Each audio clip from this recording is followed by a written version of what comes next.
Okay, so we just talked about a brief overview. Now we're going to go into each of these. And I gave you a handout so that you can go through and fill these out, and I actually want you to do this for next week, so a little weekend project / assignment. So when you look through these, and I'm just going to do a real brief overview because you're going to read through these, you're going to transfer this information over into that packet that I handed out. So when you look at simple squamous, simple means how many layers? One. Squamous means it's squashed, it's flat. Yep.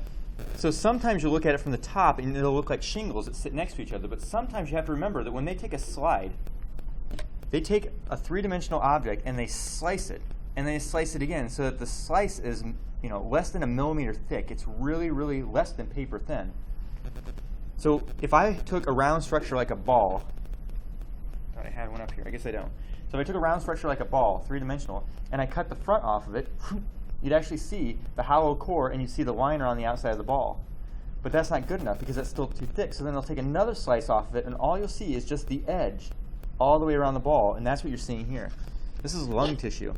So in the lungs you have all these little tiny ball-like sacs called alveoli, and when you slice across it you can see the outline of the alveoli, but you can't see the top of it and you can't see the bottom. You just see an outside ring. It's like when you take a pepper.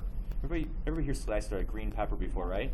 You get that whole structure and you slice it, and you can see down in it, and you slice it again, and you have that ring. It originally was 3 dimensions, now it's like flat. But that's what you're looking at. Each of these little purple dots are nuclei. So there's one cell here that runs along and holds hands to that cell, and that one runs along and holds hands with that one. There's still all continuous cells going along, forming that sac. Like I said, location-wise, you're going to see this a lot, and anywhere that needs diffusion. One nuclei per one cell, yeah, with epithelial cells. The reds that you're seeing are they're not epithelial cells. Like there's a lot of blood, like vasculature in here, so a lot of these red cells are things that would come out of the blood cells. So like all of the edging is all just the different cells that are catching? Yep, these are all epithelial cells. But that little red thing there and red thing there, those are red blood cells. Like here you can see a red blood cell right there too. And this is most likely a macrophage. So other cells we'll talk about. And that's another thing, is that when you take a tissue, you can't just isolate one cell out. You have to get all of the cells. I mean, it's hard to get one tissue. I was asking because for the longest time I thought that this was all like one cell. Oh, I see what you mean. Yeah, so you thought this entire area was a cell, Kind of. and like something over here was a nucleus. Maybe that was a nucleus or whatever. Is that what you're thinking? Well, no, I figured the purple dots were nucleus, but I just didn't realize They're all separate cells stuck together. So again, when you describe it, you want to describe number of layers, the shape, its function. Obviously, it's extremely thin, so diffusion happens rapidly. Anywhere you need diffusion, the lungs and the kidneys, blood vessel walls, so that you can get nutrients in and out of the tissue. When you're looking at location, you don't have to write down every location, but usually the top 3 or the first 3 are the most significant ones, the most prominent ones you're going to notice in the body. A special type of simple squamous epithelium that only lines blood vessels is called endothelium. So it's a special word, and it specifically is talking about those simple squamous layer inside of a blood vessel. So with a blood vessel, if you take that round tube and you just cut a section off, you can see here's the endothelium. Here's some smooth muscle on top of it, and then some more connective tissue on top of that. This is collectively an organ. A blood vessel is considered a whole organ. Multiple tissues, all for one function. Let's see, so here you have some tissues. There you can see the wall of the blood vessel. It's a capillary. There you can see a nucleus hidden there. There's a nucleus back in there. There's another nucleus. But you can see them holding hands. And sometimes you may not see the nucleus because, again, when they slice this thing, they may have sliced it and cut the nucleus out on accident. So you see the shell, but you don't actually see the nucleus in it. But down along this side, I mean, you can see a ton of nuclei. There's one, there's one, there's one, there's one. They're all just holding hands. But they're well organized. They form this whole row, which is the outside. And then all this empty space is where they cut the other side of this blood vessel off. So look at this marker. It's round like a blood vessel, and then they sliced it and took the top off, and then they sliced it again, took the bottom off. So all you would actually see are the 2 outside edges, which would be these edges. So just like looking at this marker, and they slice down it. And sometimes it's hard at first to think 3-dimensionally when you're only seeing a slice of something, but you just have to be creative a little bit with your mind. And then you can see all these little red blood cells all over the place. You see a bunch up here. So there's another blood vessel. This one is coming out at you, and they sliced it. So you can see the hollow, empty area right here, and then all those red blood cells that are surrounding it. So, semi-random question. How soon, like, because obviously you have to get some of these samples after they've died. You can take it a long time after they're dead. Okay, I didn't know Yeah. how long they lasted. As long as the tissue hasn't turned to soup, you can collect it. Okay.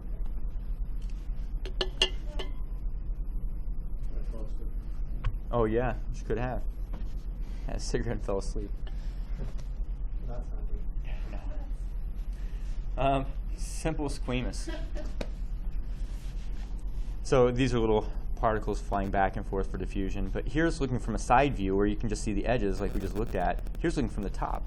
So if you flatten them all out, you can see how they just hold hands perfectly. All of them touch each other. They interlock like this, but they're a real flat layer. And then I put a lot of extra details in here that are helpful, I think helpful. And then of course you want to be able to describe it. What's the function, what's the location, and then draw a picture of it. And we'll be drawing pictures of these. Right. Next is simple cuboidal. If you look at these tubes, again with the marker, boom, it's like a marker. They slice across, and you're looking down. This may be a little bit better picture of a marker. But when you look at the end of that, you can actually see all the grooves in the marker too. You're looking down a tube. These are the cells that form the outer edge of the tube. So in the kidney, you have these tubules that go all over the place, back and forth, to help you filter blood and then reabsorb some of the nutrients that you're losing. This is kind of cool. These are blood vessels. What do you think those little things are? Here's another blood vessel. No, these are red blood. Yeah, the red blood cells. Look how they're nice and orderly. When you get down to a capillary, you can't see them with your naked eye, but in a capillary, red blood cells go one after another because they fit just perfectly, so they're like stacks of coins almost sliding through this tube. It's pretty amazing the way they look. But for instance, if I had something like sugar that I accidentally filtered in my kidney, I don't want to lose sugar. So I can pull the sugar back in and put it right back into my blood and recycle it. But this simple cuboidal is for secretion and absorption, and ideal places are things like tubules, where you want to reabsorb things you accidentally lost. We'll look at a little bit of ovary, the ovary surface around some of the glands. We'll look at those. Here's another one. So imagine the marker. This is a vessel, or tube. If you look at it from the side and you slice it, here you can see the inside of the marker, and then there's the outside edge and outside edge. Sometimes these things are bent a little, they're squashed a little, so they're not always perfect cubes, but a couple characteristics that make them stand out is that they're pretty darn close to being square. And look at the nucleus, how round it is. Cuboidal cells typically have a nice round nucleus. Even look at this. Even though these aren't perfectly square, you can see it's about as long here, up here, over here, and then back down. It's roughly square. It's closer to square than either of the other shapes. But look how round these nuclei are. They're amazing.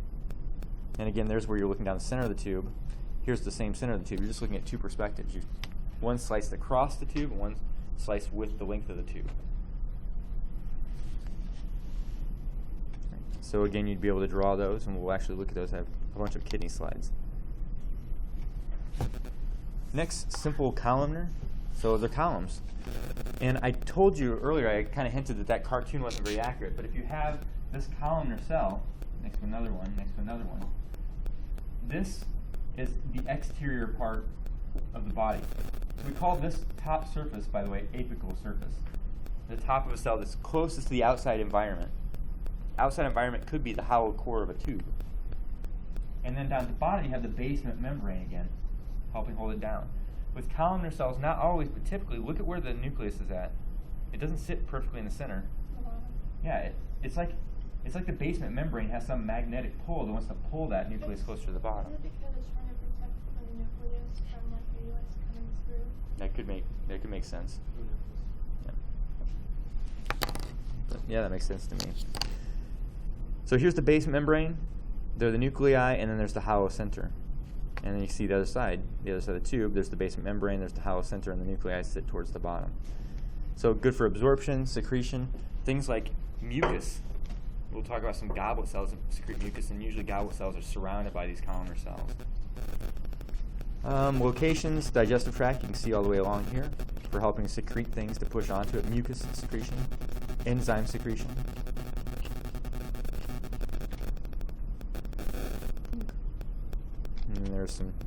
extra illustrations. There you see down towards the bottom, and a lot of times they'll look more like eggs than nice round circles. So here you can see all of them lined up, but they're kind of squashed together. They're not squamous.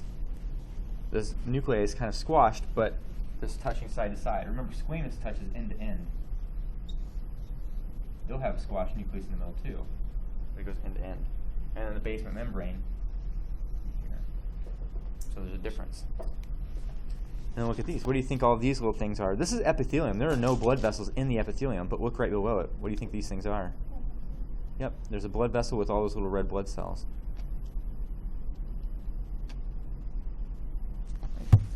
And then pseudo-stratified, so false stratification. It looks like, again, it looks like there are lots of layers because look at all these layers of nuclei. You have some way up here, you have some down here, you have some along the bottom. But if you were to cartoonize and draw those, you can see that they're all touching what? They're all touching the basement membrane, all of them. Okay, so its purpose, secretion, movement. So you have these little cilia on the surface. Cilia are like little fingers.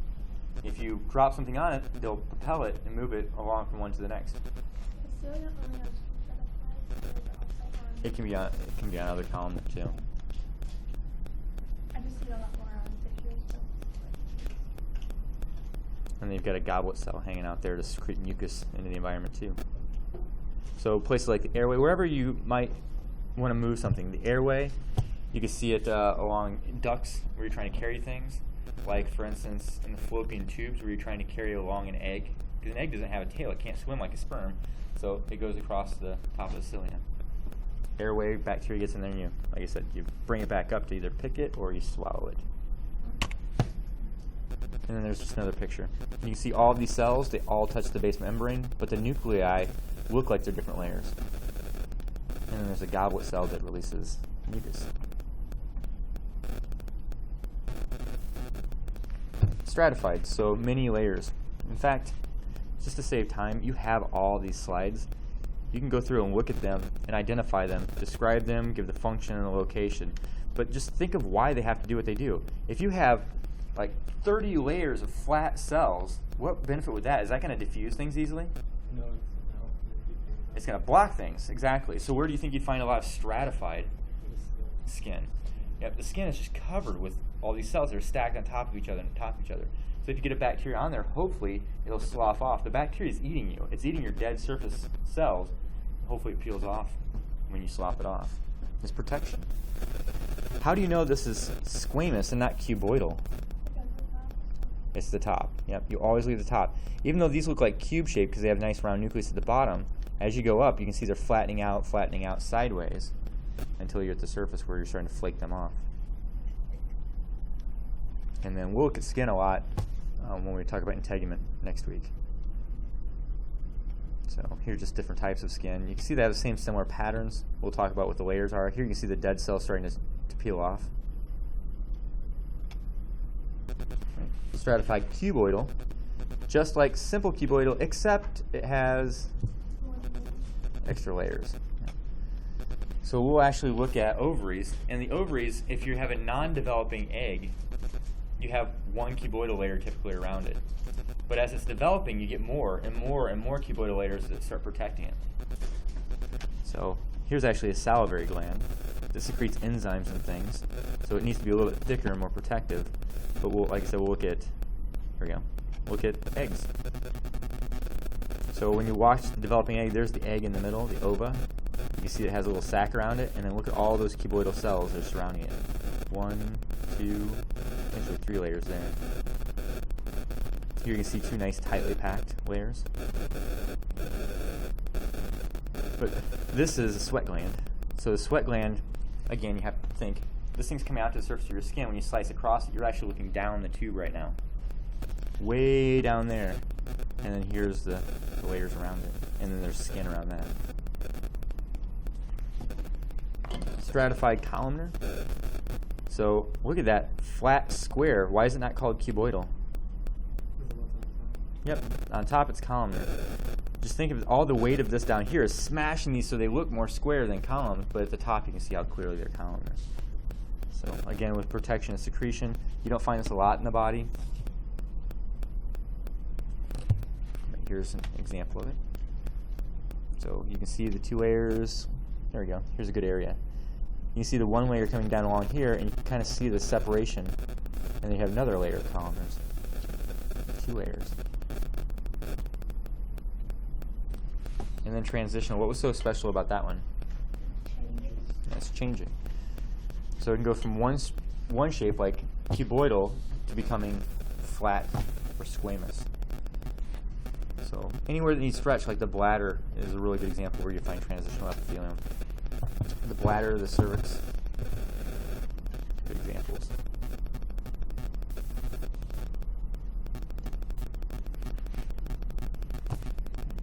And if I were you, I'd practice just drawing them. So it's always good to be able to draw it.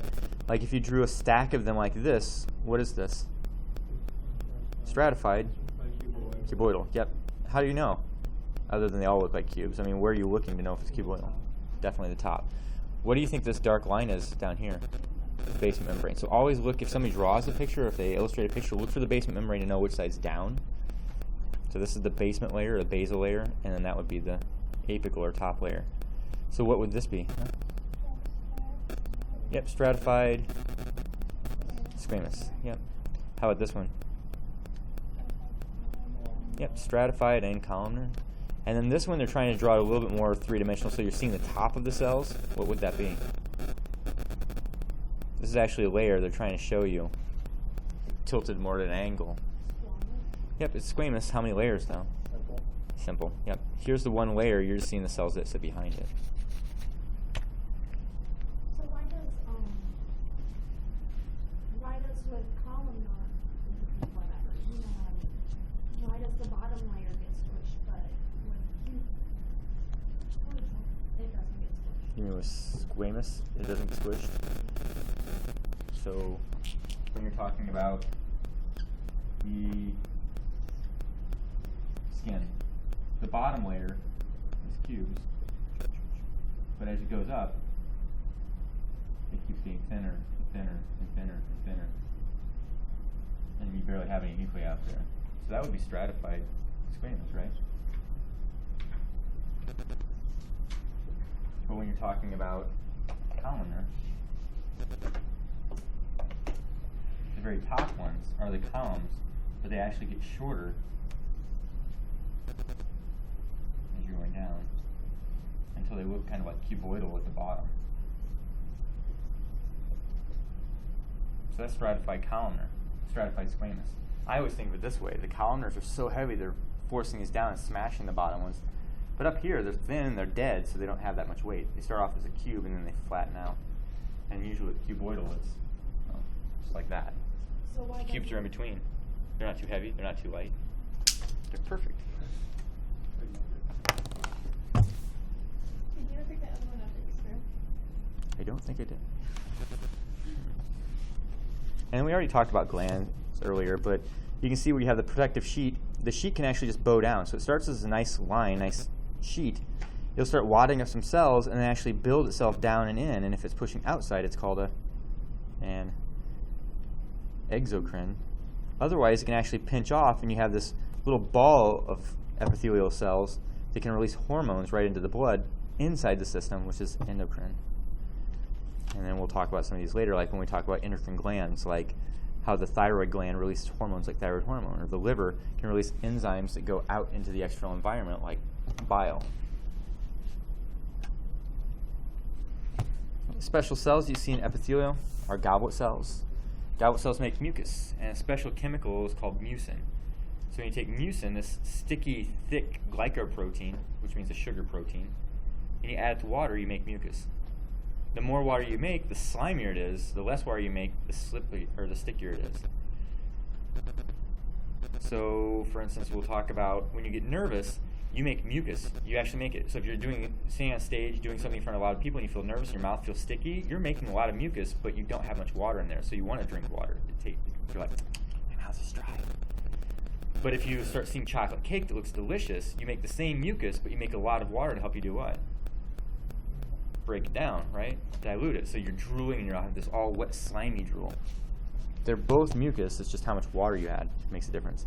And goblet cells are major mucus producers. I'm not going to hold you accountable for these.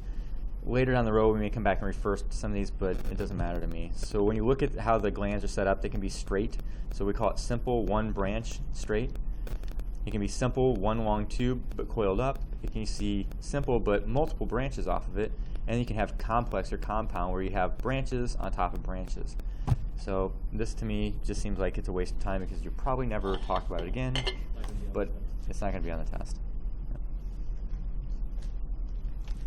The tissue membranes. Epithelial cells make membranes. And we talked about some of these the first week. So when we talked about the coverings of the cavities, like when we talked about the ventral cavity, and I said that you had a pericardial sac that wrapped around the heart, and you had the pleural sacs that wrapped around the lungs, and you had the peritoneum that wraps over the abdomen. All those are serous membranes. They sit between two organs, and they're a fluid-filled cavity, so that the organs don't actually touch each other. They have this protective, like, slippery layer in between them. Those are serous membranes. A mucous membrane has exposure to the outside of the body, but it's wet. So it's kind of like a serous membrane with exposure outside. The mouth, the urethra, the penis, the vaginal opening, anywhere that you have access to the outside, it has to keep wet. Mucous membrane. Synovial membranes are completely in the body, and they're specifically in joints. So if you see a bone down here and a bone down here, you've got this water-filled cavity full of synovial fluid, and it's called a synovial membrane. That's the lining. And then finally, cutaneous membranes. Cutaneous is referring to skin, so these are completely external and not wet. It's a dry tissue. So when you look at mucus versus cutaneous, they're both very similar, except mucus is wet, cutaneous is dry. Serous and synovial are very similar, but serous wraps around an organ, where synovial is specifically between two bones. It's a joint. Right, and then you want to go back and review your body cavities. Your anterior versus posterior, which is technically the ventral cavity and the dorsal cavities. You need to be able to subdivide and then look at those sacs, the serous membranes that separate the different cavities. Like I talked about the pericardial and the pleural cavities. I talked about the peritoneum that separates all the internal organs down the abdominal pelvic cavity. What was the special lining that protected or wrapped around the brain? Meninges, yep. Oh, came back. There we go. So this just shows you the cavities again. Right, and then we kind of already talked about this, but these membranes, they don't have any breaks in them. They're epithelium. They're continuous sheets all the way around. So they'll wrap all the way around an organ. Like, for instance, the heart. I think I talked about this. It's like a what that wraps around the heart? Anybody remember? Like a balloon. Oh, is it? Yeah. Yeah. So it's like a water balloon. Here's the heart. Your heart just grows into that water balloon. There's no end to the balloon. There's no break. Part of it touches the heart, and then part of it doesn't touch the heart, and then it comes back around and touches it again. There's no break in it. So these are continuous. An epithelial membrane is always a continuous sheet. There should be no breaks at all in it. Right. So here are a couple of the examples. The cutaneous, which one would be an example of cutaneous? Skin. Yep, so you see the skin on the leg. Mucous membranes would be the slimy ones, like in the duodenum here. Duodenum's in the small intestine. And then serous, where it wraps around the organ, like the pericardial sac that wraps around the heart here. And you see they punctured it with a scalpel, and the fluid would have leaked out. And then he's just explained the membranes a little bit more. So cutaneous membranes, this is skin. It's continuous. One of the heaviest. It's actually the largest organ in the body, and the second heaviest organ. The heaviest is the liver. It's just dense and bulky, but the skin, you've got all the skin. If you were to peel it off and put it in a pile, it's huge. It varies depending on how much subcutaneous tissue you have. So from having a little bit of fat to a lot of bit of fat, it varies. Are you really going to do that to me? I don't know how much. When I get home and I peel my skin off, I'll weigh it and get back to you on that. I figured you had the quote and do it to a similar size. No, I've never peeled the skin completely off anything. We'll actually watch a video with a guy that does that. He takes an unembalmed body and takes the skin completely off of it. Yeah, and then hangs it next to the body, like a little suit. You should see him. He's really creepy. He looks like a creep. All right, and then mucous membranes again, where they have exposure to the outside environment, but they're technically inside your body. I've already talked about this. So, like the GI tract, anywhere like the stomach, the small intestine, the large intestine, you have these mucous membranes inside the mouth even. and then the serous is a balloon-like structure that wraps around. So I've already explained these once, and this is just a little bit more in case you need more detail. Right. That's epithelial tissue. That's everything you need to know about epithelium. So go back and look at the main points, like where its functions, what are the special things about it, like it's avascular, high regeneration rate, and then look at the different types of epithelium. Remember how to name them. Where would you find each of those different types? So 8 different types, and where would you find them? So there's connective alphabet. Yep. And then connective tissue is the second of the 4. Connective tissue is the most extensive. It's the most broad. There's so many types of connective tissue, way more types than any other tissues in the body. But connective tissue has, again, variable purposes. It can be anything from blood, that they get loose with the term connective, where it connects different parts of the body, to it can be literal fibers that hold down your skin, these collagen fibers that look like microscopic ropes. I mean, they're really strong. You can see some of them go sideways, some go up and down, some will actually coming out at you. They have a lot of strength. Where are those pictures from the body? I don't know. It's a good question. I don't know. It's an electron microscope picture that could have been taken. I would almost bet it was in the skin, but I can't guarantee that. Deep skin, the dermis. So, using the skin as an example, here's your epidermis up at the surface, and you've got this deep dermis down below where you've got all those fibers that are going back and forth, and that's where I would predict it came from. All right, so things to remember about it: it's the most abundant, widely distributed, most variable of all 4 tissues. It's big, and remember, it's the other. If its characteristics don't fit in one of the other 3 groups, it's connective tissue. Right? It has cells, and the cells are spread apart. They are not tightly packed like epithelium. Epithelium, you see holding hands. The connective tissue, they're all spread out. There's a cell, there's a cell, there's one, there's one, there's one. All these things in between are just fibers. And you see all this space, it's not air, it's actually a gelatinous material, like a jelly-like material that we'll talk about. It's called the extracellular matrix. Collectively, all the stuff around the cells, the jelly-like substance, the collagen fibers, all that, extracellular, outside cells, matrix. So here's a picture. You can see the collagen fibers coming through here, something called an elastic fiber right here. And you see all of what looks like empty space, it's actually like jello. It's jelly. And technically, this is jello. Because jello, I don't know if you knew this, and if I'm going to freak you out and chase you away from it, anything that's made with gelatin is made from animal products. They take like joints and cartilage and gelatinous material like this connective tissue, they grind it up, they dehydrate it into a powder. When you rehydrate it and introduce a little heat to it, they all stick back together and they reform. Anybody know that? That's kind of gross. Yeah. I'm still gonna eat my jello. So jelly beans, Mike and Ike's, anything that has gelatin in it. So yeah. I didn't even think about that until actually probably 7 years ago. I was teaching, and I do a thing with jelly beans, and I had a vegan that refused to eat the jelly beans. And I said, why? And he goes, because they have gelatin in them. And I went, oh, yeah, good point. So all the ground up cartilage and joint material and stuff like that goes into it. Yeah, you'll never look at the food the same. There's your actually moment for the day. When you're eating jelly beans, she goes, do you know jelly beans are made of joint materials and stuff? Next time you're eating Jello. Giggler. Yep. High in protein, though. It's actually really high in protein and vitamin C. Who, like, you just gotta think, who thought to do that? You just wanna grind up all this?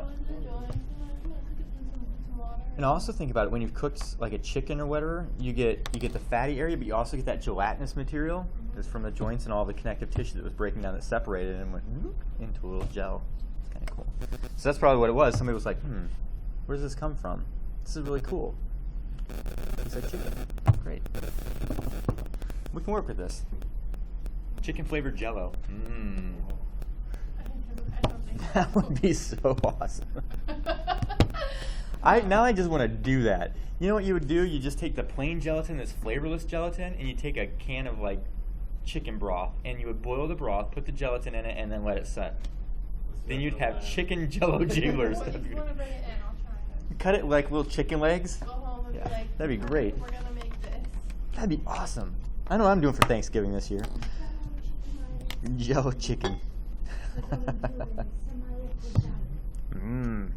shoots right through you. Literally shoot her. Okay, so functions of connective tissue. Man, I am recording this stuff too. All right, so anyway, connective tissue again, binding organs is for support.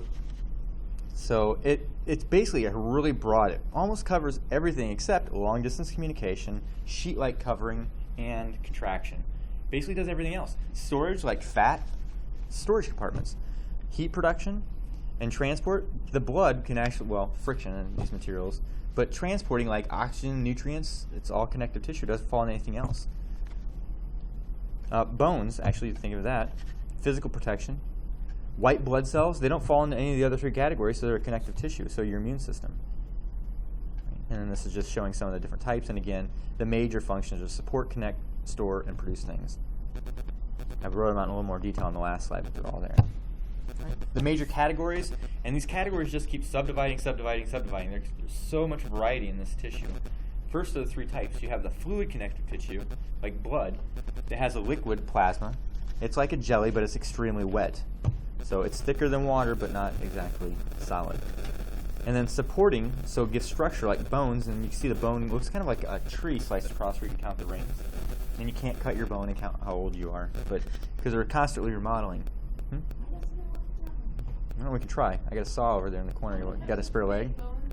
Huh? Yeah. And these are microscopic. So you're going to have millions of these. In one slice of bone, you're going to have millions of these different things too. And then the fibrous connective tissue, which is the most abundant part. So lots of fibers that hold things together. And here you see fibers connecting. Here you see more fibers connecting. You can see the randomly placed cells. And it's the same with this. The cells barely touch each other. Here you have a white blood cell. There's another white blood cell. Here are red blood cells. There's a cell. There's a cell. There's a cell. They're not holding hands. So let's talk about the fibrous ones first. Fibers, the big benefit, strength and elasticity. They're very strong. Those collagen fibers are like microscopic ropes in there. They need things like vitamin C, which is interesting because if you don't get vitamin C, you can't build collagen, which makes your skin weak, which all the supporting structures, like even to hold your teeth in place, even to support around blood vessels, is all weak. Back in the, I'm guessing it was like 14 or 1500s, there was a common disease that happened to sailors who didn't get vitamin C. Scurvy. Yeah, scurvy. Their gums would bleed really easily. They get really bloodshot eyes. Their skin, they get little tiny hematomas, little blood burstings. Their skin got really bad and it would rip and tear easily and wouldn't heal. Because vitamin C. They needed vitamin C to build collagen. Without the collagen, your skin, all this tissue became weak and easily rip and not repair very well. So thankfully, they make Jell-O with vitamin C added to it so that you can take Jell-O out on the boat and say, okay. Another fun fact, that's where the name vitamin came from, was they would send all these different foods out with sailors, but they didn't send citrus fruits. And then one doctor noticed that, well, this was missing from their diet, so he sent out citrus fruits, limes and lemons and oranges. In fact, limes were the primary thing. That's why they called the earlier sailors limeys. Did you guys ever hear that? No. Anyway, so they send out limes with these people to help heal this scurvy. He found that the ships that had the citrus fruits on it, they didn't get scurvy. They just didn't get it as long as they were eating the citrus fruits. So they said that there's some vital mineral that's inside of this we don't know of, which now the vital mineral is called a vitamin. Yeah. There you go. Actually, moment. There's your fun fact. I had my biochemistry professor in grad school was Scottish, so he'd always call them vitamins. All right, so different types of cells we're going to see. We're going to look at a list of these different ones, but you see lots of types of cells. Macrophages that are big eaters, neutrophils that are white blood cells, eosinophils another different type of white blood cell, fibroblasts that do what? Blast means maker. Makes fibers, yep. Fat cells. So you see a variety of different cells in this fibrous connective tissue. It's not just the fibroblasts. Oh man, this thing keeps freezing up on me.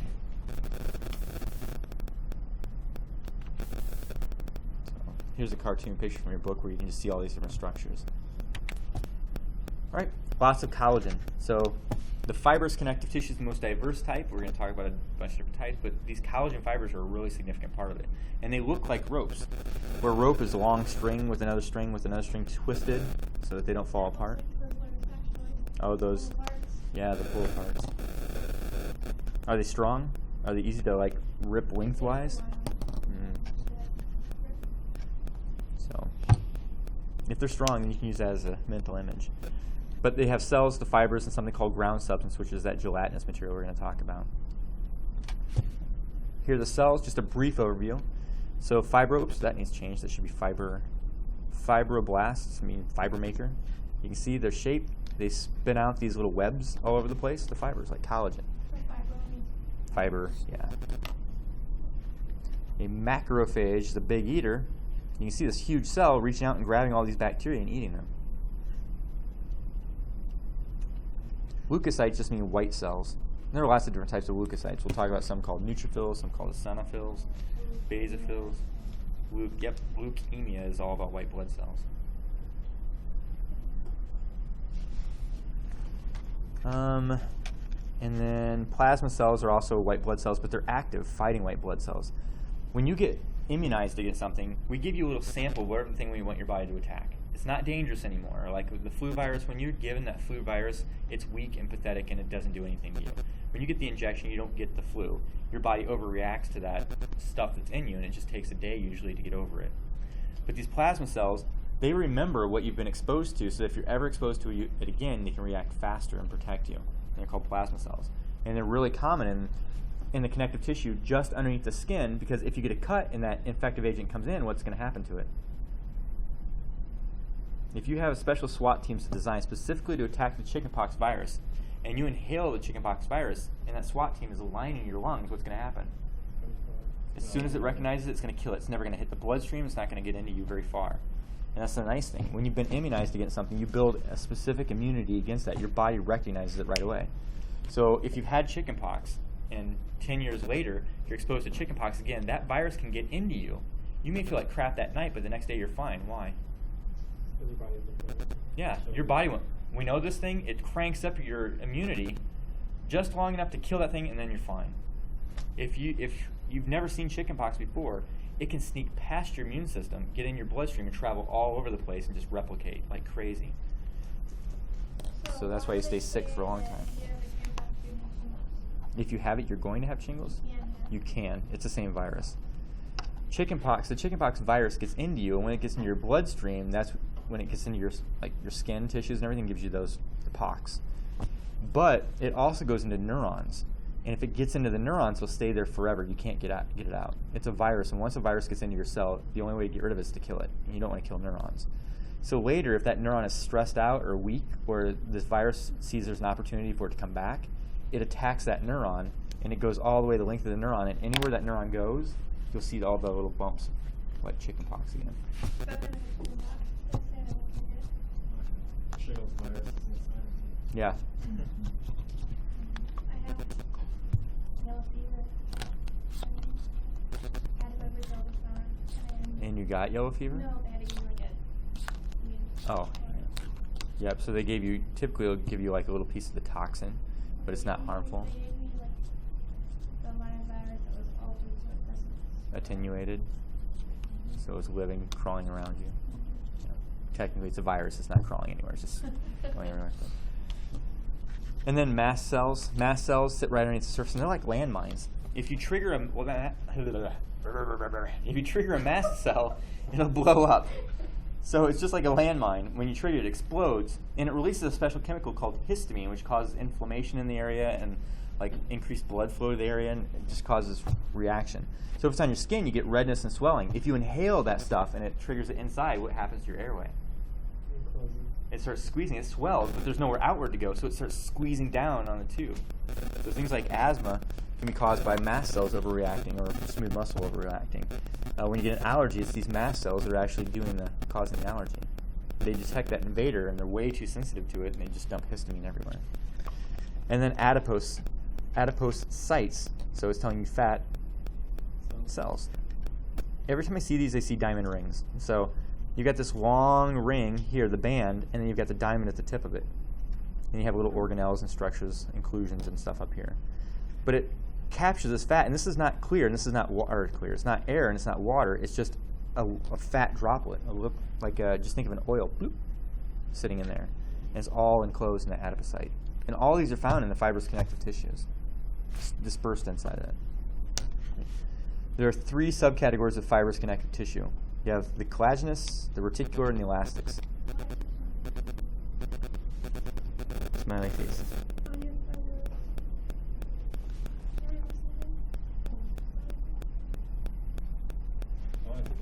I don't see them. Are you talking about this? Oh. No, I think those are bubbles. Sorry. It's a piercing. Right there's a piercing. There's a piercing. So collagenous the collagen fibers are the thick, dense fibers. They're really, really strong. And actually, I'll just show you pictures of each of them. So the collagenous fibers, they're interwoven strands. They're really thick, tensile straight, which means that they can pull really hard. So anywhere you get a lot of tension or pull, like in tendons and ligaments, you're going to have lots and lots of these fibers for strength. If it's fresh tissue, they're usually pale. When we stain them, they can turn pink or even dark in some situations, but primarily in tendons and ligaments. Sure. So, you know how if you're dehydrated and you do an extreme workout, your muscle cramps up? What's the difference if it's not a cramp, but like after an extreme workout? It's an you have a electrolyte. cramp up, but your leg gives out? It's an electrolyte imbalance versus not having enough ATP in that muscle to contract. That doesn't hurt. The cramp does, but you don't have the cramp, you just have it. Right. Because when it gives out, it's just completely relaxed. When it's cramping, it's actually tightening up really tight. That's basically a tetany type of situation, which is painful. I don't like either. I want to tell you, if it cramps up like that, if you get a Charlie horse, the best thing to do is just have somebody smack it as hard as they possibly can. Yeah. Really? It increases blood flow rapidly, yeah. And it'll help you snap out of it. Even on your arch. In high school, Or like your calves. he came over and I was just cussing up the store. He told me to, like straighten out my foot or whatever. Yeah, but you can't because it's so tight. And that's what I like literally cussed him out. I was like, okay. So he had to move my foot forward because there was no way. Yeah, I hate that when you're stretching in the morning or you're getting out of bed and you straighten your toes. You're like, locked. Okay. Next fibers. Reticular. Reticular is typically stained dark, like black. They stain really dense like. They're not nearly as thick as collagen, but they form framework, and they usually like branch out, like branches on a tree, and they form maze-like structures. So usually you see them in places that your body's trying to trap things, like the lymph nodes where you're trying to trap immune structures or infective agents. Your spleen, same idea. Your liver. So these reticular fibers form like a maze work. And the third one, elastic, give them the ability to snap back. So you can stretch it, you can pull on it, and when you let go, it snaps back to its original position. They're like little rubber bands. And then the stuff that surrounds all these fibers is called ground substance, and that's the JELOO. JELOO. Do they even make Jello commercials anymore? I don't think I've seen one in years. I probably should get a TV if I want to watch commercials, but I still don't think I've seen a Jello commercial when I've gone somewhere. But it doesn't on your paper? No, it doesn't on the slides. Oh, yeah, they're fixed. Yeah, you'll have to Google Jello GIF. It's a GIF file. So here you can see the cells. You see all the fibers, and everything that fills in between the fibers is ground substance. Collectively, all of this stuff is called extracellular matrix. Everything outside, the fibers, the ground substance, is all extracellular matrix. All right. So, 2 subtypes. When you look at the fibrous connective tissues, you can describe them as being very dense or very loose. And you can see the difference. The loose, you have a lot of white area. That's all ground substance. It's the jelly stuff. But there's a lot of space between the fibers. It's loose. You see this immediately, and this is called areolar tissue. It's immediately under the skin to help hold the skin down to the rest of the tissues. The dense stuff is there for strength. So when we talk about loose versus dense, and then we're going to subdivide these. The dense has a lot of fibers. Very dense, clearly. There's a cell, there's a cell, there's a cell, but all this other stuff are all fibers, thick collagens. Here are the types of loose you need to get familiar with. You can see they're loose. They're not dense and thick. They've got fibers going this way, some going that way. You've got randomly placed cells. Even the fat, these are those little diamond rings. So you can see, here's the outside edge of it, there's your diamond. Here's an outside edge, there's your diamond. Outside edge, there's your diamond. They're all just kind of sitting in there.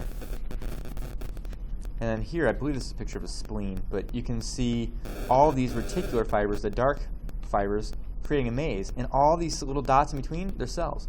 Actually, take it back. I don't think this is bone marrow. So these are blood cells being made in the bone marrow. And that first one, areolar, very airy. I mean, it's a way to remember it. There's a lot of space in between the fibers, and you find just random types of cells. Those 6 cells we talked about before, like the fibroblasts, the adipocytes, the leukocytes, those are all found in here. Mast cells.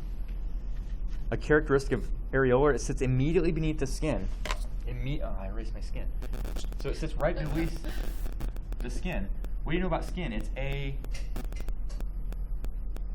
vascular, no blood vessels. So right underneath this, you have to have tissue that has a lot of blood vessels flowing through it.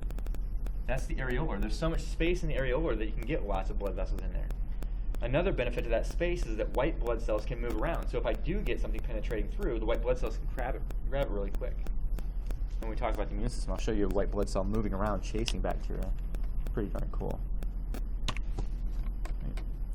And then this is the same as before. So you'll go through and you'll fill out the description, the location, the functions. So areolar, gluing down epithelial tissue. Everywhere you see epithelial tissue, immediately underneath is areolar connective tissue. Always. Wraps around blood vessels, sits in between the muscles, it's all over the place. It's a type of loose tissue. You can see all the fibers going in different directions. And that's what it kind of looks like if you were to draw it. It's over here. You can see the collagen fibers. You see some of the reticular and elastic fibers that are in there. Yep. Weird question. I would not expect anything less. Is there any connecting stuff between the areolar and the areola? No, the areola, you're talking about the tissue on the nipple. That's actually epithelial tissue. It's just a name for that. Areolar connective tissue is an actual type of tissue. The areola is similar, but it's not the same. Potato, tomato, very similar names, but not the same. Okay, that's something about the difference. It is. Potato, tomato. They sound very much the same. They sound a lot alike, but they're not the same thing at all. Right, areolar tissue and areola are not the same. Okay. And then the reticular tissues, usually where you have dense areas that you have to trap things. Spleen, lymph nodes, bone marrow. And you see most of them are actually associated with the immune system. And you see those fibers again. So they form this like maze scaffolding, I guess is a good word for it.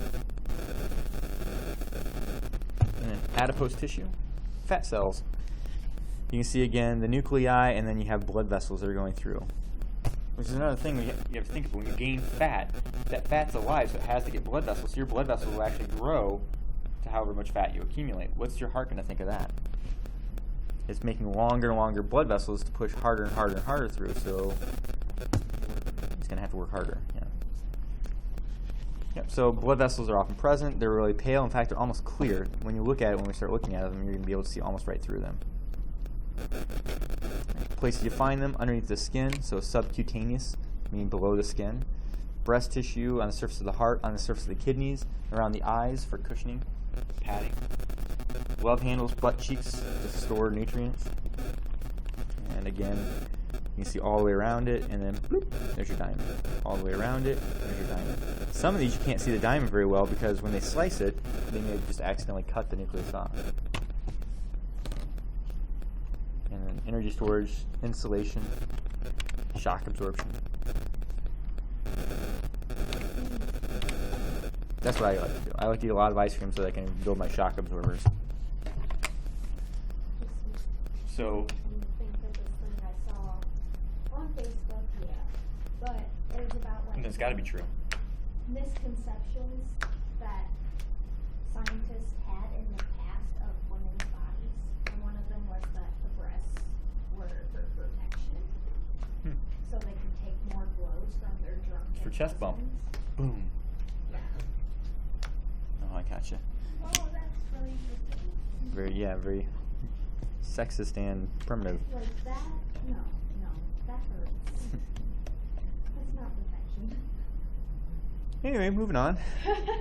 So types of dense connective tissue. We just talked about loose ones where the cells are really spread out and there's not a lot of fibers. There are fibers there, but they're not a lot. There's plenty of room to move around. Here in dense, not a lot of room. So here you can see dense with a regular pattern repeating all the way across. Here's a cell, there's a cell, there's a cell. Dense irregular, lots and lots of fibers. All these red things are fibers, but they're all swirly. They're going different directions. In reality, some of them are coming out at you. So when you see an area like that, or that, or that, that's actually a fiber coming out at you, and they just cut across it. The other ones are when they go sideways, and they cut with them. How do they not like get tangled up? Like They're supposed to be tangled up. Yeah, they're meant to be tangled up for strength. Like underneath your skin, so that if I pull up or I pull sideways or forward and backwards, no matter how I pull, I've got all that dense tissue. But in tendons and ligaments, you always pull in the same direction, so you want something that's regular. So that all the tensile strength or tension strength is in one direction. Tendons and ligaments are strong going in the direction of the movement of the muscle, but if you hit them from the side, they're weak because they can't handle it. The skin has to be able to pull in all directions, so it's not as strong as dense, but it can handle lots of directions. Huh? Is that how ligaments snap? Yep.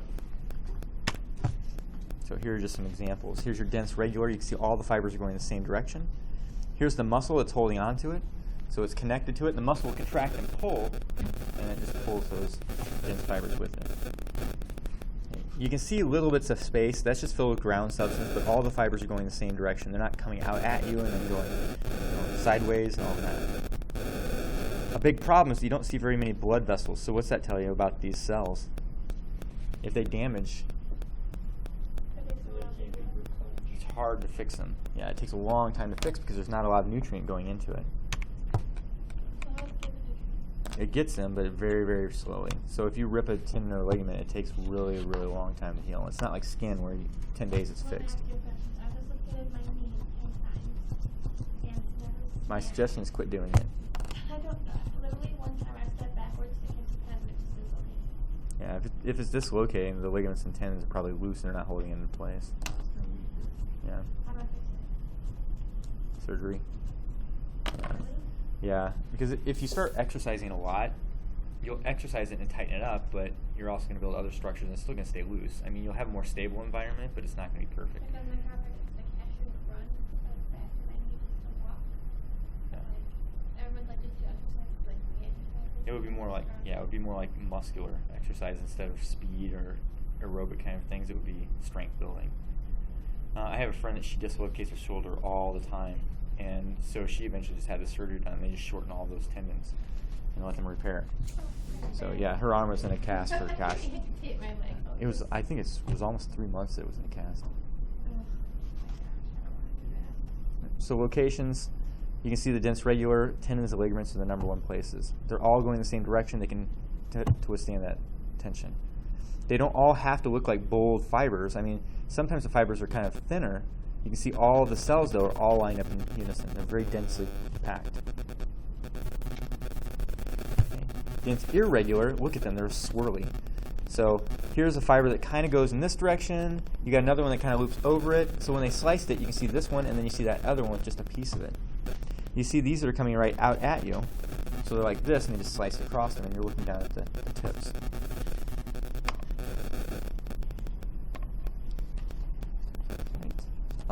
Place you find it, down in the deep dermis, so thicker dermis, again, like I said, so you can pull in different directions. Anywhere that there might be pull in different directions, like any capsules, like wrapping around the kidneys, where when you bend and flex, they need to protect it. There's strength. Yeah, this is the same thing. Just showing another picture of skin, but we're going to look at skin next week, so I'm not going to spend a ton of time on it now. But you can see all these fibers going in different directions. They're not all consistent. So what would this be? Dense regular or irregular? Very regular. All right. And then the last types of connective tissue. Supporting connective tissue like bones, cartilage, and also blood. But the supporting one, like cartilage is also, again, this dense jelly-like material. The bones, we're going to look at that like tree structures. So the first one, cartilage. Chondro is referring to cartilage. So a chondroblast is a what? A cartilage maker. Chondroblasts make it. Chondroblasts are usually closer to the surface of the cartilage. They make the brand new cartilage up here.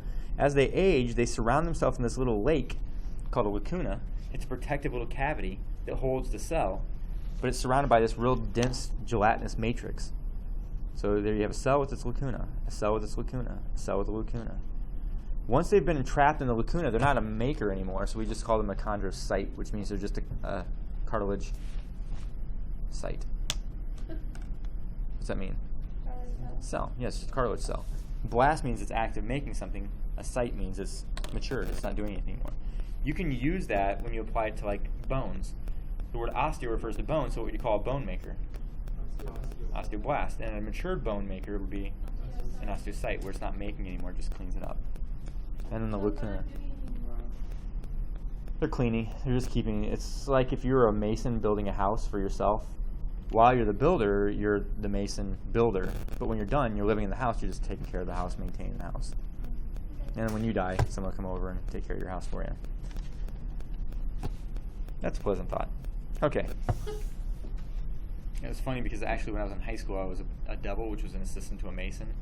And when I was working for him, he was building his own house. And when he got it completely built, he retired, and he only lived for 1 more year and died. It was sad. So he spent... No. No. His widow lived in his house. But anyway, the cartilage, what's kind of interesting about cartilage is that your skeleton was originally cartilage. Your whole skeleton was cartilage. So you, while you're in your mom still, while you're still a fetus, it was developing and growing, and it was this flexible skeleton, and then before you were born, it actually started turning calcified, which became the bone. So you have a lot of cartilage. One problem with cartilage is avascular. There are no blood vessels. So if you rip it, what do you know about it? You're screwed. It's not going to repair. Like if you rip the cartilage in your ear that makes it really flexible, it would stay pretty much permanently ripped. The protective covering around it will hold it together, but the cartilage itself will stay damaged forever because it doesn't have blood vessels. It doesn't heal very well. Shark, I remember back in, and the good thing is that cancer cells don't live in cartilage very well because they need lots and lots of blood. They're avascular. The cancer cells need the blood, so they can't replicate. And there was this thing back in, I think it was the 80s, where people were grinding up shark bones because sharks don't get cancer. That's not true. Sharks get cancer. It's just that sharks, number one, their genes are so strong they don't mutate very well. Sharks and great apes, they haven't evolved in millions of years. They've been the same. Humans evolve constantly, so we get lots of cancers. But their genes are so strong that they don't get cancers very easily. And people were going, well, it must be the cartilage. So they kill the shark, grind the cartilage up, and people would take it as an anti-cancer medicine. And it didn't work. It was ridiculous. But that's what they did. But this cartilage actually releases a chemical called anti-angiogenesis factor, which is anti means against, angio means blood vessel, genesis means creation. It actually makes a chemical that blocks blood vessel creation, so it won't grow blood vessels. And that was the theory behind it. If you ate this shark cartilage, then you would have this, and you couldn't grow blood vessels, and it wouldn't let you make cancer. Ugh, stupid. What did it actually do? Did you Nothing. Yeah, by grinding this up, it's just full of protein, so it's Jell-O. They were eating Jell-O, or little pills of Jell-O. All right, 3 types of cartilage: hyaline, elastic, and fibro. Hyaline means glass, so it's the most glassy looking one. And this one always looks nice and clean and glassy. It's just like this, nice and clean and glassy, like a stained glass window with little bubbles in it. The little bubbles, of course, are the lacuna. So here's another example. And sometimes you can see several cells living in that group of lacuna. So here you can see 3 or 4 clusters. Across the surface of cartilage, 2 of the 3 types, you have something called the perichondrium. Peri means perimeter, around the outside of something. Chondra is referring to what? What was a chondrocyte? Cartilage cell. So chondra is referring to cartilage. You have this protective layer across the surface to hold it all together. Like when I was talking about, if you rip the cartilage, it doesn't want to heal very well, so it'll always be damaged. But the covering around the outside can heal because it can get nutrients easier.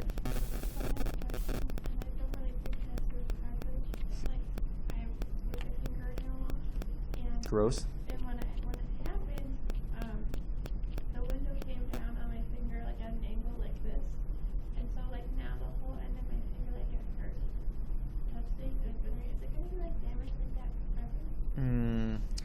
I want to tell you no, but it could. I mean, sometimes it just happens. Like, Like what happened? I did something and I busted my pinky and I didn't reset it, and it was 8 months ago, and I still have the same pain. I probably always will, because I didn't have it realigned. So the nerve's going to be What pinched. happened? Is that like get damaged by nerve or? Yeah, either damage to the nerve or the tissue around it. And if there's tissue around it, it'll keep firing the nerve, and if it's the nerve, then the nerve's automatically going to keep firing. How do you build a pain tolerance? You don't build tolerance to pain. People might tell you, oh, yeah, I'm tough. Pain don't hurt. But you know what? Pain friggin' hurts. And doesn't go away. Ask anybody that has chronic pain. It stays. When we get to nervous system, we'll actually talk about that too. Some of the cells in some of the receptors in your body that detect things, once they detect it, they shut off, and you don't keep redetecting it. But pain receptors never shut off. So They don't reset. You don't get used to pain. Oh, so you just get used to having it. You'll know it's there. It'll always be there, and you may try and ignore it, but that signal's not going to shut off to your brain if it stays around. There's no guarantee. Just saying, yeah. Yeah, actually, people in chronic pain are one of the top groups of suicide. Not that you're going to do that because of a pinky, but yeah, because the pain, it never goes away. If you have chronic pain, you are going to have it for the rest of your life, most likely. My research in grad school was actually on chronic pain. Okay, and then hyaline again, the glassy. I forgot where I was going with this. Oh, I was talking about fetal skeleton earlier. It forms a framework around things like the larynx. So the larynx is the voice box. Connects your ribs to the sternum. Disconnect.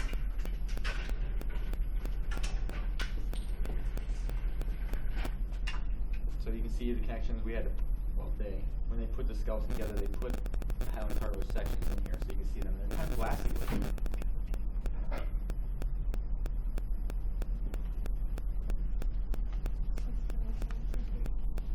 Yeah, I'm waiting for him to fall. He's taken a couple dives, and that's probably why his jaws popped off. Major open. It's popping back too much.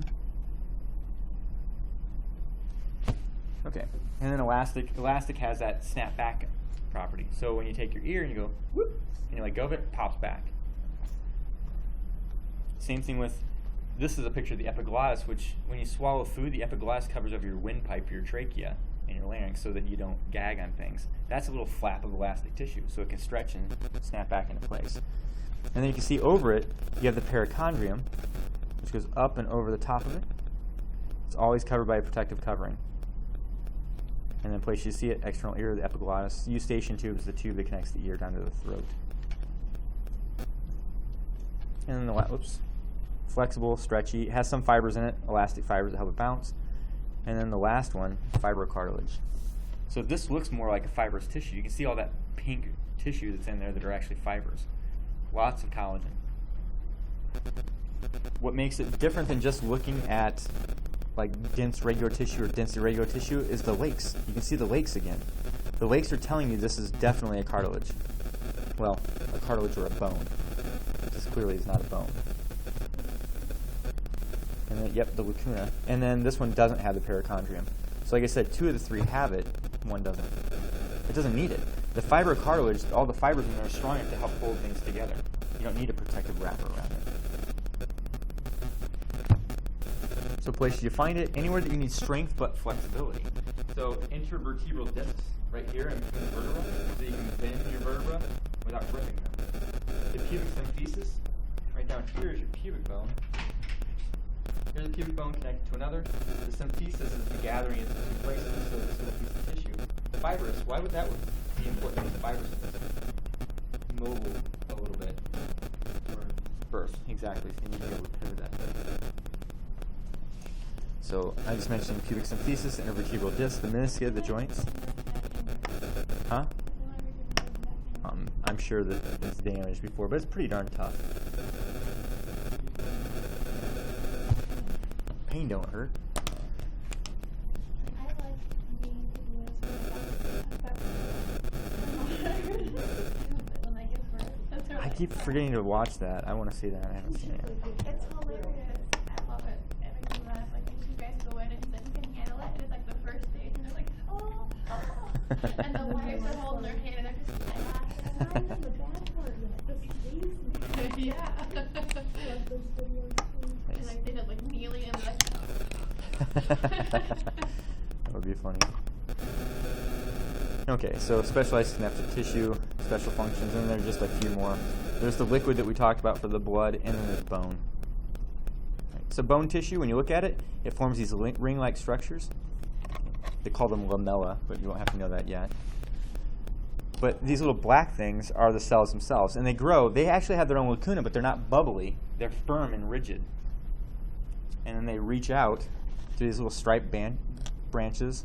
Call them canaliculi, which we'll talk about again later when we talk about bone. But they're canals, canaliculi. They connect this one to that one, so they don't starve to death. Because the blood is all right here, and you've got to get the blood from this guy all the way back to these other guys that are out here too. So there's special transport mechanisms to move nutrients or oxygen. Because this is bone. It's a dense, thick substance. All these cells are alive. You don't set your bones and they're the same bones you have the rest of your life. Your bones are constantly remodeled. I've heard that too, but I've never seen a paper that says specifically 7 years. I think that people just go, it's about 7 years. Or someone asked their teacher one time in class, and the teacher goes, about 7 years. Didn't know what he was talking about. She was talking about. Huh? Right, remember 7 years. And then the blood. So blood has lots of different types of cells, white blood cells, you have red blood cells, you even have fragments of cells called platelets. And they're all in this connective material that's called plasma. Plasma is basically the ground substance. This is extremely watery ground substance. So the extracellular matrix is more of a watery matrix instead of a thick gelatinous one.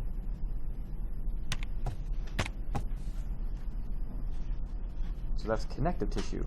We've covered epithelium and connective. Yeah, we can do this. We'll just finish it off. There are only 2 types left, and these are pretty simple. So muscle tissue only has 3 subcategories. Skeletal muscle, which guess what it connects to? Skeleton. What's its purpose? To move the bone. Yeah. You have cardiac, which is in the heart, to do what? Move blood.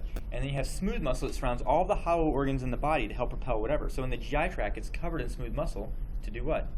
Move food. Smash the food, move the food. So you have contraction and movement with all 3 of these types.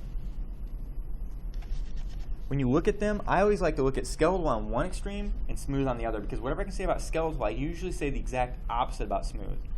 If I tell you skeletal muscle has to be connected to the brain to actually function, what do you know about smooth? It doesn't. If I tell you skeletal is voluntary, skeletal muscle has to be controlled by the brain. If you lose connection from the brain to the muscle, you can't move it anymore. It's voluntary. You intentionally want to move that muscle. Smooth muscle must be involuntary. You don't have to think about it. It just automatically works.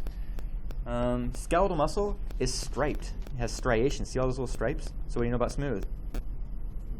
No stripes. Yep. Skeletal muscle comes in long tubes. So what do you know about smooth? Yep. Short little fat things called spindles. Right. Even when it comes to organelles, skeletal muscle is packed with mitochondria because it requires a lot of energy and it makes it look really red. What do you know about smooth? It doesn't need as much energy. It's more of a light in color, sometimes a real pale color. It doesn't have very many mitochondria. I mean, they're almost always extremes, other than they're both muscles. And then cardiac falls in between. So if you look at the striated, cardiac's actually striated too. Not smooth. Smooth, we said, was involuntary. You don't think about it. Can you stop your heart by thinking about it? Stop, stop, stop. That'd be a hell of a way to commit suicide, right? I just don't want to look. And you just think yourself to death. That'd be crazy. What if you forgot to? Yeah, what if you forgot to? Right. His heart just stopped. He did it. I swear he did it. I can prove it. Anyway. With smooth muscle, you see all these branches. They don't always go the same direction. You can see some of them kind of go diagonal. But with skeletal muscle, they all go the same direction. With cardiac, you have branches. So it looks tube-like, but they branch off. So cardiac always seems to fall right in between skeletal and smooth.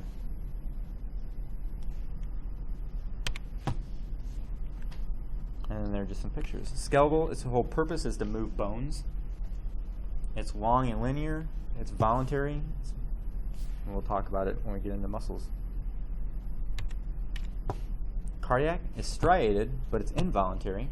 Cardiac has a unique feature that neither of the other two have, which is always important. When you're looking for a unique feature for a cell, it helps you identify it. If that looks like it's a skeletal muscle, the thing that skeletal muscle will never have are those little stripes called intercalated discs. See the dark pink stripes? Yeah. They're special connectors. Only cardiac muscle has that. Smooth muscle doesn't have it. They help hold together strong because you're constantly pulling, so they have those desmosome junctions. And they also have little communication junctions called GAP, gaps. So they have a gap junction so that one can talk to the other rapidly. It's just a dense area where you have those two structures, gaps and desmosomes. Right. And then smooth looks a lot more pale. Oh, that was another important thing. When you look at cardiac muscle, this is one skeletal muscle. This is one skeletal muscle cell. You've got 1, 2, 3, probably 4, 5. So far, in just this little strip, I see 5 nuclei. It's multinucleated. When you look at smooth muscle, 1 nuclei per cell. That's it. Total opposite. So what would you predict for cardiac? Fits usually in between the two. Would it have lots of them or one single? It usually has 2. So it usually has 1 or 2. It's somewhere in between. Cardiac, you always find in the heart. Skeletal, always connected to bone. And then these smooth muscles are typically around tubes in the body. Fallopian tubes, blood vessels, GI tract.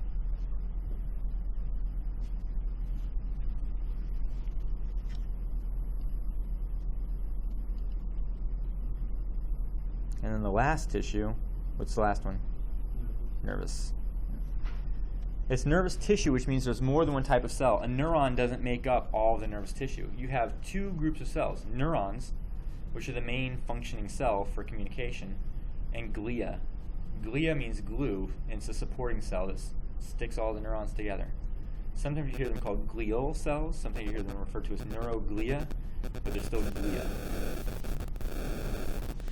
Neurons have a special structure because they have a body with a nucleus, but they have one really, really long projection that comes out potentially for 3 feet, like I mentioned earlier, from your tailbone to your toe. And they send electrical communication, a digital type of signal, an electrical signal from one area of your body to the other for rapid response. If you were to look, here's the cell body of an axon or a neuron. Here's the axon that comes out for that communication, and you have all these areas coming in, bringing signals from different places. All these little cells around here are all supporting cells. They glue, they hold the neuron in place, they feed the neuron, they protect the neuron, they clean up after the neuron. The neuron's basically a princess, and all of these little glia are their servants. Exactly. So, and they don't always look the same. Here you can see the cell body.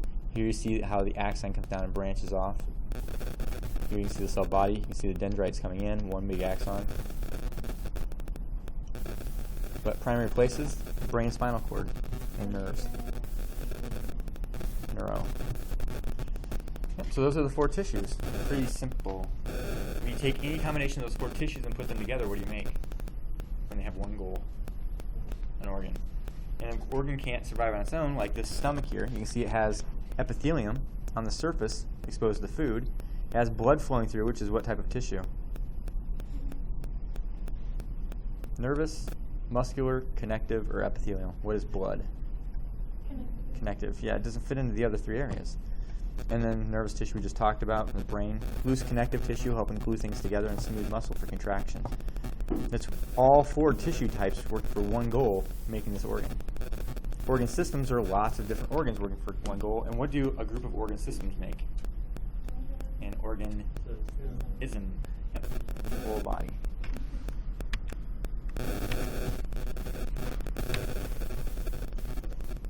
That's that.